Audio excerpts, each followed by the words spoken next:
are you? This is very exciting, very, very exciting. I love Nashville. That's one of my favorite towns. I'm here to ask you guys a very specific question. What do I want? What do you want? Have you ever asked yourself that question? What do I want? I never really did until about 2005. A little background. I was born and raised in HollyWood, California, a first-generation American. It's where my parents moved to after they met in New York in the 50s. My dad was Bulgarian. He spoke 5 languages. He was an incredible man.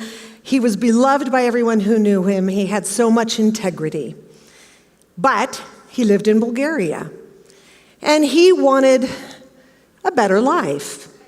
He was drafted into the Bulgarian army at 19 years old, and while he was there, one day, in passing, he sees that there are 12 seltzer bottles sitting on the back of a truck.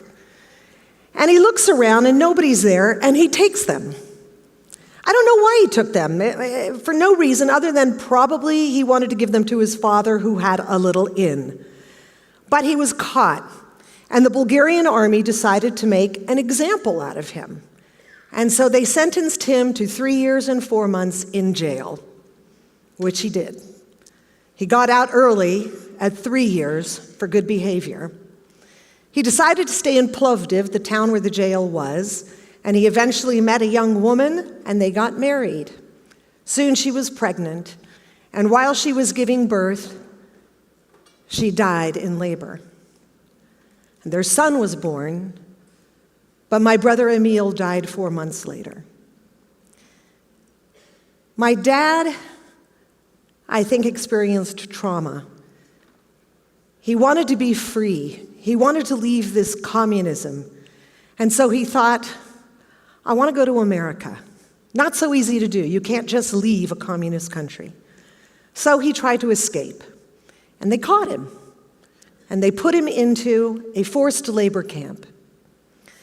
While he was in this forced labor camp, he saw a pattern starting to develop. He was a coal miner, and he was working during the days, but he noticed that at night these trains would come in, and these trains blocked a certain visual point where the guards were.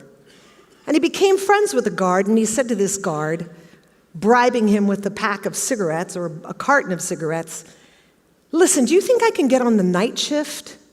I'm more of a night person." And so the guy said, okay. So my dad now has a plan. He starts looking at all of the trains and when they come in, and he's starting to see the pattern.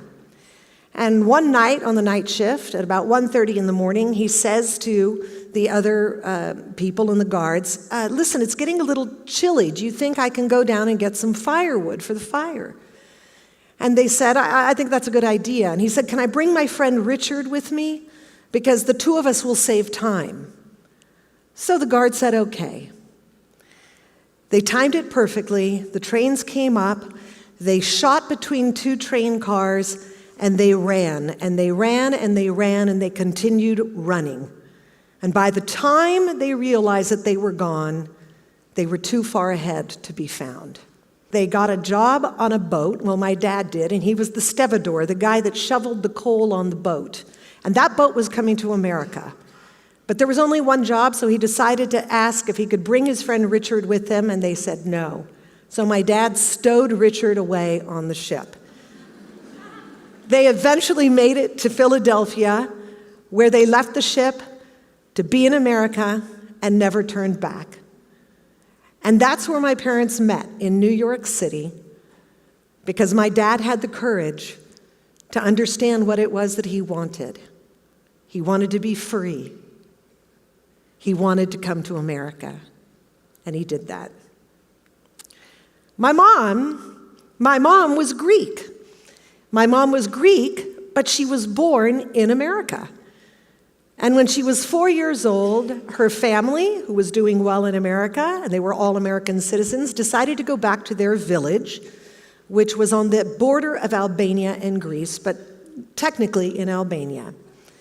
And there, during that wonderful summer of vacation, this little American family was struck with tragedy.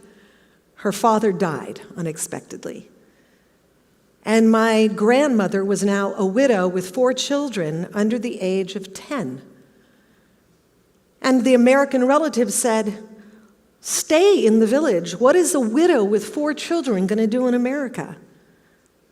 And so now you have these American citizens that have left their home back in this village that was not the home any of the kids knew.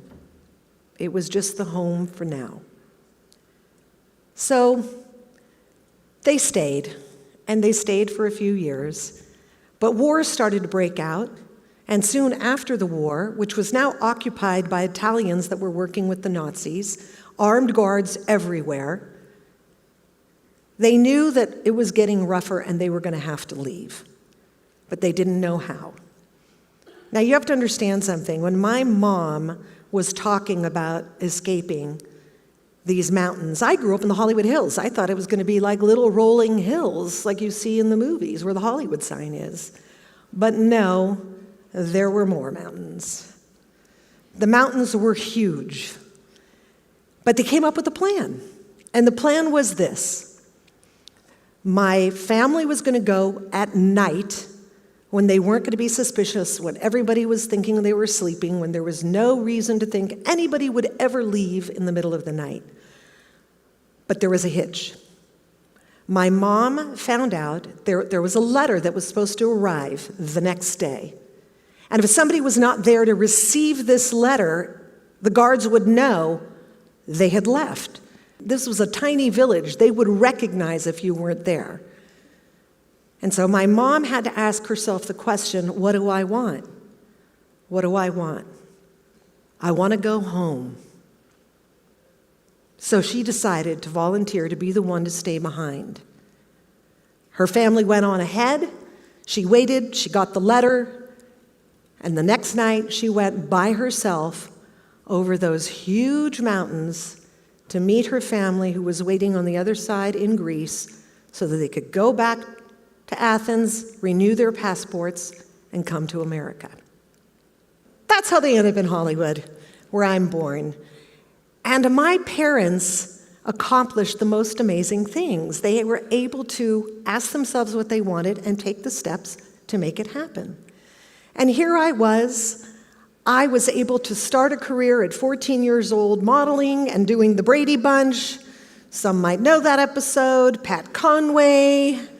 Greg chose me to be head cheerleader, not Marsha or his girlfriend. And I loved my life. And my dad was a bartender, and I remember putting the little coins that he would make from his tip bag together on Saturdays, and those would go to the bank. And I didn't think I wanted to be more successful than my parents. I wanted to be like my parents because of what they did. They allowed me to have dreams, to do things that I wanted to do, to be an actor because of the risks that they had taken. And so I just wanted to be with them, and I never thought that I could have anything else or could even want anything else. Success to them was living without fear, was living in a free country. And then in 2005, I read an article that changed my life. It was an interview that was with Oprah Winfrey. And the reporter was asking Oprah, "I don't understand it, Oprah. How do you do all the things that you do? You have a TV show, you write books, you do speeches, you act in movies, you produce movies and TV series. How do you do it?" And she said, "Well, I know what it is that I want. And when you know what it is that you want, you can take the steps to make that happen. Most people don't know what it is that they want." What do I want? That was a terrifying question to me. How could I even want anything? Like, I felt that that's a question you can't ask yourself. That is something other people can ask, but not me. Why? I had everything. In 2005, I had the greatest parents. I had an amazing husband, children. We had our health. We were living the life. To ask a question like, what do I want, felt selfish. It felt greedy. It felt that I couldn't. And so I didn't ask the question. I tried to ask it, but I kept getting shut down. I wouldn't even allow myself the fantasy of asking that question. But as an actor, we have an actor's game, and that's called what if. So I started thinking, what if I could want something, what would it be? What if? And so I'd go jogging, and I'd go walking, and I'd go hiking, and I'd be asking myself that question. What if I could want something, what would it be? And one day, the answer came to me. Music. Music was the thing that gave me joy. When I look back on what gave me joy as a child, it was music. I would sing Ode to Billy Joe at the drop of a hat. And by the way, what the heck is going on in that song? My mom and I would drive in the radio. I would hear music on the radio, and she would say things to me in her Greek accent like, that song going to be a hit. And we would sing along. I took a job as a ticket taker at a concert venue called the Universal Amphitheater because all summer long I could take the tickets, but we were allowed to watch the concerts.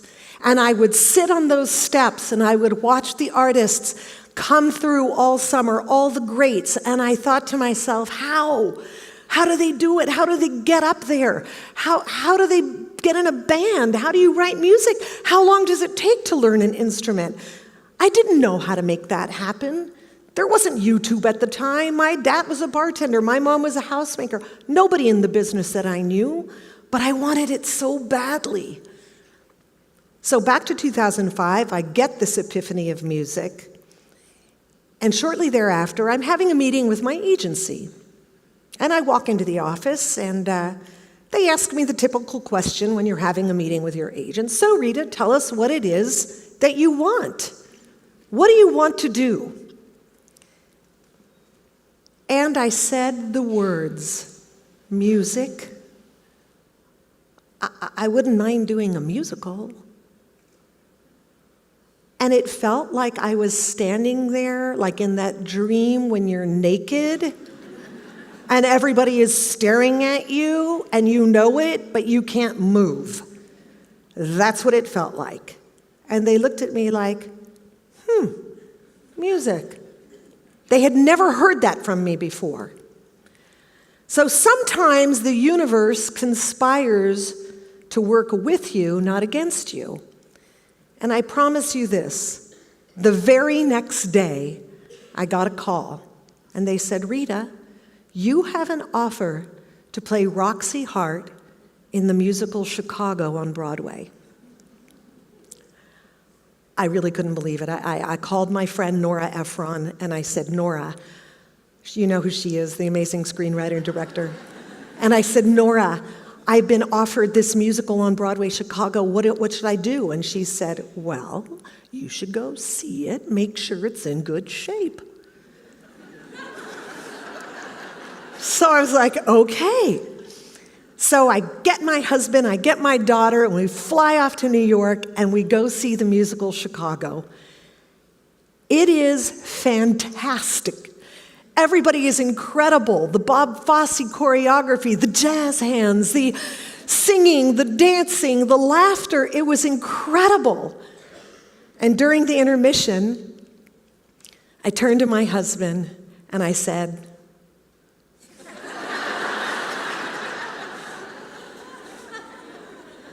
there is no way I am doing this musical. And he said, you are doing this. I said, I'm too terrified. I can't do this. I turned to my daughter, hoping that she would agree.